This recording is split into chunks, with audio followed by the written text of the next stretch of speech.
ఇలా stove on చేసి మనం కుక్కర్లో వండాలి అనుకున్నప్పుడు కుక్కర్లో వండాలి. లేదు అంటే అత్తెసరు పెట్టుకుంటే మనం విడిగా స్టీల్ దాంట్లోనో దేంట్లోనో ఏదో ఒక దాంట్లో ఏదో ఒక పాత్ర అత్తెసరు పెట్టుకొని వండుకోవాలంటే అలా కూడా చేసుకోవచ్చు. నేను కుక్కర్లో చేద్దాం అనుకుంటున్నాను. దీన్ని కిచిడి అంటారండి. కిచిడి అంటే సౌత్ ఇండియన్ సైడ్ ఇది బాగా చేసుకుంటారు. కాకపోతే నేను కొద్దిగా వెజిటేబుల్స్ ఎక్కువ వేస్తున్నాను. సరే చూడండి, స్టవ్ ఆన్ చేసి ఇలాగా గిన్నె వేడెక్కాక మనం ఆయిల్ పోసుకోవాలి. ఆయిల్ అవి ఫ్రై చేయడానికి మాత్రమే, అంత ఆయిల్ అవసరం లేదు. నూనె వేడెక్కాక నేను దీనికోసం కిచిడి కోసం తీసుకునేవండి రైసు. నేను హాఫ్ అన్ అవర్ నానబెట్టానండి రైసు. ఒక కప్పున్నర రైసు, మిగతా అరకప్పు పెసరపప్పు కందిపప్పు కలిపేసానండి. మొత్తం ఇది 2 కప్స్. దీంట్లోకి వెజిటేబుల్స్ ఏంటంటే బీట్రూట్, క్యారెట్, టొమాటో, తర్వాత ఆనపకాయ అండి. తురిమాను ఇది, ఎందుకంటే ఆనపకాయ మనకి రైస్లో మిక్స్ అయిపోతే చాలా టేస్ట్ వస్తుందండి. పెసరపప్పు ఆనపకాయ మిక్స్ చేస్తున్నాం కదా, ఆ రుచి వస్తుంది, వేరేగా ఉంటుంది అది. దాంట్లోకి ఏంటంటే మసాలాలు అండి ఇవి: దాల్చిన చెక్క, ఇలాచి, లవంగాలు, స్టార్నిస్, ఇది పెప్పర్ అండి. దీంట్లోకి మసాలాలు ఇవి. తాలింపుకి కొద్దిగా ఆనియన్స్, చిల్లీసు, కరివేపాకు అండి. ఇవి వేసి నేను పోపు పెట్టి కుక్కర్లో కిచిడి చేయబోతున్నానండి. ఆయిల్ వేడెక్కిందండి. ఆయిల్ వేడెక్కక ముందుగా మన మసాలా దినుసులన్నీ వేసేయాలండి ఇందులో.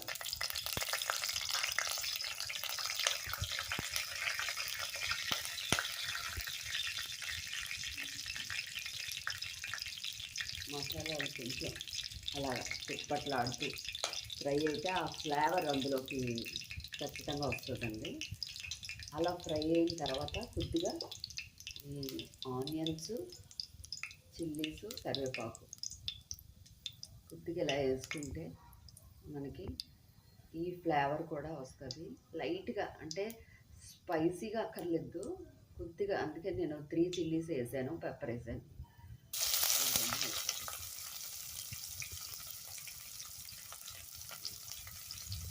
ఇంకా కూడా వేస్తాను బాగా.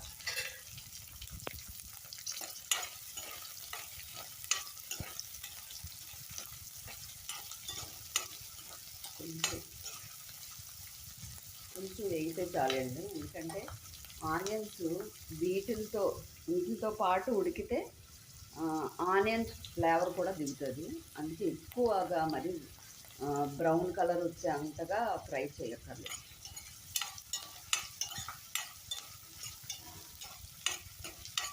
ఇది బాగుంటుందండి, ఎందుకంటే మీకు అందరికీ తెలిసిన వాళ్ళకి కాదండి, తెలియలేని వాళ్ళకి. ఈ వెజిటేబుల్స్ ఇవన్నీ పీచు పదార్థం మనకి బాడీకి అవసరం. చాలామందికి డీహైడ్రేషన్ అనేది ఉంటుంది. అలాంటి వాళ్ళ ఆనపకాయది అంటే వాటర్ కంటెంట్ ఉన్న దోసకాయ, ఆనపకాయ ఇలాంటివన్నీ, కుకుంబర్ తింటే హెల్త్కి మంచిదని అవి వేసి, అది పెద్దగా ఎగక్కర్లేదు కదండి. కొద్దిగా తర్వాత నేను వేస్తున్నానండి క్యారెట్,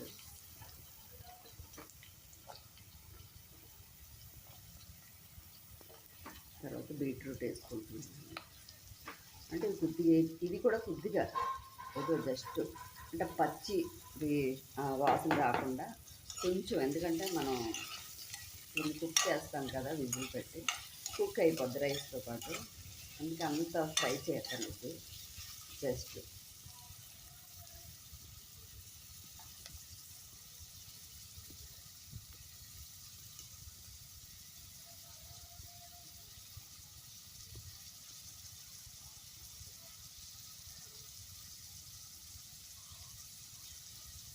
అలా ఫ్రై అవుతూ ఉంటుందండి. నేను దీంట్లోకి అంటే ఎవరు వేసుకోరు, కానీ నాకు ఇష్టం. నేను వంకాయని కూడా యాడ్ చేశానండి, ఎందుకంటే అది అన్నంతో దాన్ని తినేటప్పుడు దాని ఫ్లేవర్ తెలుస్తుంది. అందుకే కొద్దిగా పెద్ద ముక్కలు కట్ చేసి వేస్తున్నానండి. ఇది అలా వేసింది కొంచెం కొంచెం పచ్చి వాసన ఇంకొంచెం పోయే పచ్చి వాసన పోయే జస్ట్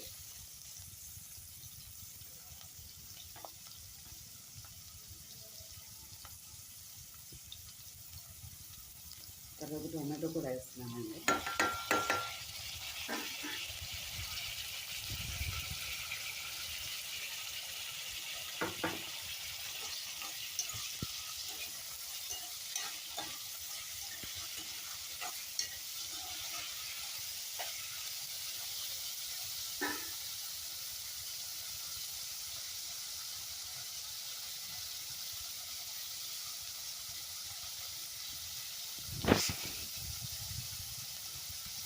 అన్ని కలర్స్ వేసుకుంటే అంటే గ్రీన్ కూడా ఉంటే బాగుంటుందండి.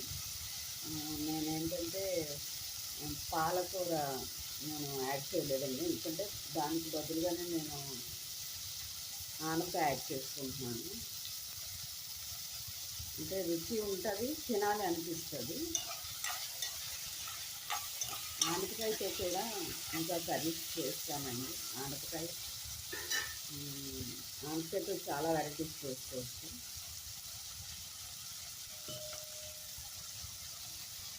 తర్వాత ఈ సొరకాయని కూడా వేసేస్తున్నాను.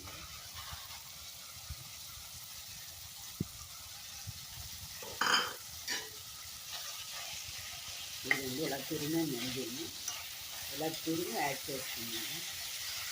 అంటే కమ్మగా ఉంటుందండి అలా తురిమితే, దాంట్లో ఉన్న వాటర్ కంటే ముక్కలు వేసుకున్నా వెళ్తుంది, మనం కుక్ చేసుకుంటాం కాబట్టి.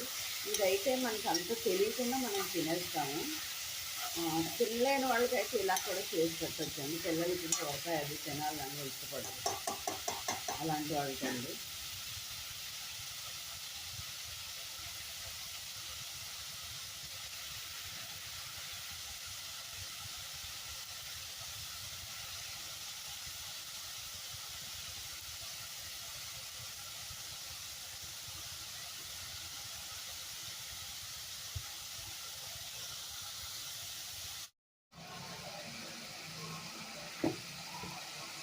ఇది ఇలా ఫ్రై చేశాక కొద్దిగా అప్పుడు ఈ రైస్ వేసేయాలి.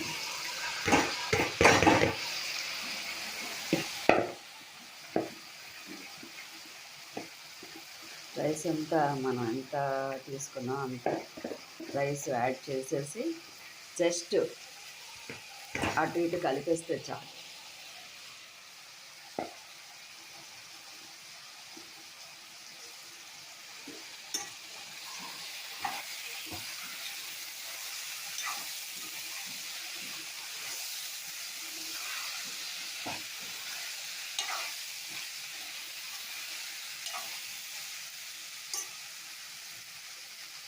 ఇప్పుడు ఏం చేస్తానంటే, మనం రైస్ ఎక్కువగా ఫ్రై చేయక్కర్లేదు, ఎందుకంటే నానబెట్టాం ఆల్రెడీ. దీని మీద ఈ వంకాయలు నేను ఇవి పేస్ట్ అయిపోతాయని లాస్ట్లో వేస్తున్నాను అంతే. దీంట్లోకి మనకి ఉప్పు తగినంత వేసేసుకోవాలి, మనకి ఎంత కావాలో అంత ఇప్పుడు వేసుకోవాలి. ఇంక ఇందులో కారం అలాంటివి ఏమీ యాడ్ చేయక్కర్లేదు. నాకు ఎంత కావాలో సాల్ట్ నేను అంత వేసుకుంటున్నానండి.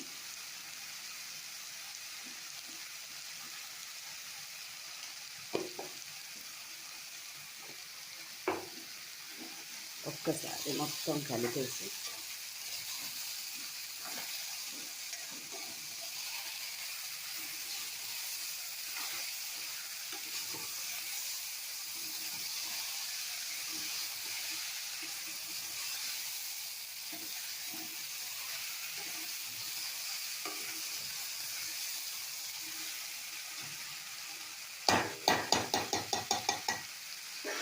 ఇప్పుడు మనం ఒక కప్పుకి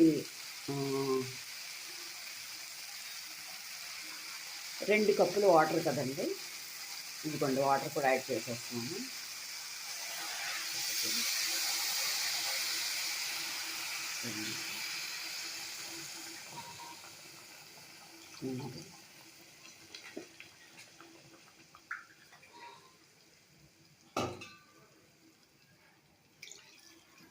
నాలుగండి.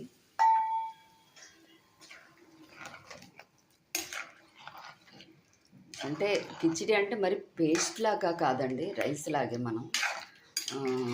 అందుకనే కరెక్ట్గా ఎంత మెజర్ ఉందో నేను అంతే వేసుకుంటున్నాను. దానికి నేనేం చేస్తానంటే కొద్దిగా మీరు ఏది పెరుగు పచ్చడితో పెరుగు పచ్చడి చేసుకొని తినొచ్చు దీంతో. తర్వాత మన ఏ పికిల్తోటైనా తినొచ్చు, లేదు ఉత్తి వెజిటేబుల్తో వేడివేడిగా తింటే అసలు చాలా బాగుంటుందండి. మీరు ఒక్కసారి ట్రై చేసి చూడండి. ఇప్పుడు మనం కుక్కరు మూత పెట్టేసి 3 విజిల్స్ వచ్చాయి, అంతేనండి.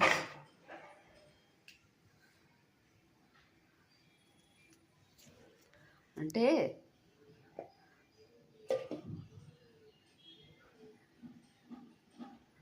ఇది 3 విజిల్స్ వచ్చాక 3 విజిల్స్ అన్నా పెట్టుకోవచ్చండి. మీకు కావాలి అంటే ఒక విజిల్ ఎక్స్ట్రా కూడా ఉంచవచ్చు. ఎందుకంటే కొంతమంది కిచిడి అనేసరికి కొంచెం మెత్తగా తినాలనుకుంటారు, కొంచెం అలా ఉంటే తినొచ్చు అనుకుంటారు. కానీ కాదు, ఇలాగా రైస్తో మన బిర్యానీ ఎలా ఉంటుందో సేమ్ అలాగే వస్తుందండి. బాగుంటుంది, మెత్తగా ఉన్న టేస్ట్గా ఉంటుంది. ఎందుకంటే మనం వెజిటేబుల్స్ అన్నీ యాడ్ చేసాము.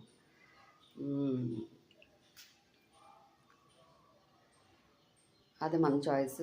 కానీ పెరుగు పచ్చడి చాలా బాగుంటుందండి దీంతో. మీరు ట్రై చేయండి పెరుగు పచ్చడితో తినడానికి.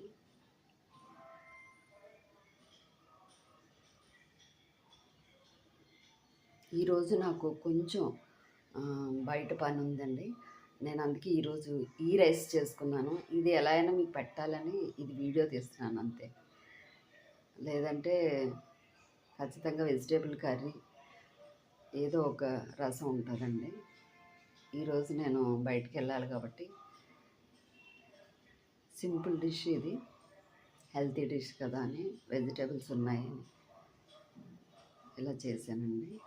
మనకి 3 విజిల్స్ వచ్చాక దీన్ని కట్టేసి ఓపెన్ చేస్తే చాలా బాగుంటుందండి. చూద్దాము.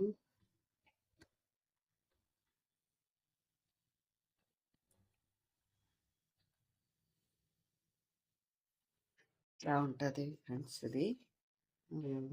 చూడండి, నేను తీసి మీకు క్లియర్గా చూపిస్తాను.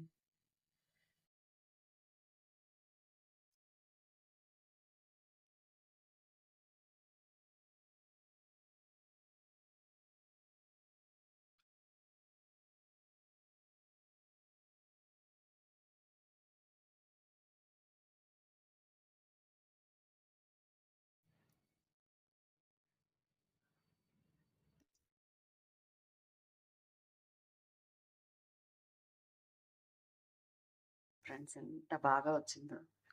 ఇందులో మీరు కావాలంటే ఆనియన్స్ చేసేటప్పుడే అల్లం వెల్లుల్లి యాడ్ చేసుకోవచ్చు, చాలా మంచిది. నేను యాడ్ చేద్దాం అనుకున్నాను, మర్చిపోయాను ఫ్రెండ్స్, సారీ, మర్చిపోయాను. యాక్చువల్గా అల్లం వెల్లుల్లి యాడ్ చేసుకోండి, ఆనియన్స్తో పాటు అల్లం వెల్లుల్లి కూడా వేసుకోండి. ఎంత అద్భుతంగా ఉంది అంటే నిజంగా దీంతో ఈ వంకాయ, మనం వంకాయ పచ్చడి చేసుకుంటే ఏ టేస్ట్ వస్తుందో ఇందులో మనకి సొరకాయ చూడండి, ఎక్కడైనా సొరకాయ కనిపిస్తుందా? కానీ ఆ కమ్మదనం ఇందులో ఉంటుంది, ఆ సొరకాయ యొక్క కమ్మదనం ఉంటుంది. ఇంకా ఇందులో మీరు పిల్లలకి పెట్టేవాళ్ళు ఎవరైనా ఇందులో యాడ్ చేయాల్సింది ఏంటి అయితే చిలకడ దుంప యాడ్ చేయండి, చాలా మంచిది. అసలు ఆ ఫ్లేవరు చాలా బాగుంటుంది. ఎందుకంటే మీరు చిలకడ దుంప యాడ్ చేసి చూడండి, చాలా టేస్ట్గా ఉంటుంది. నచ్చితే లైక్ చేయండి, షేర్ చేయండి, సబ్స్క్రైబ్ చేయండి. Thank you friends, thank you.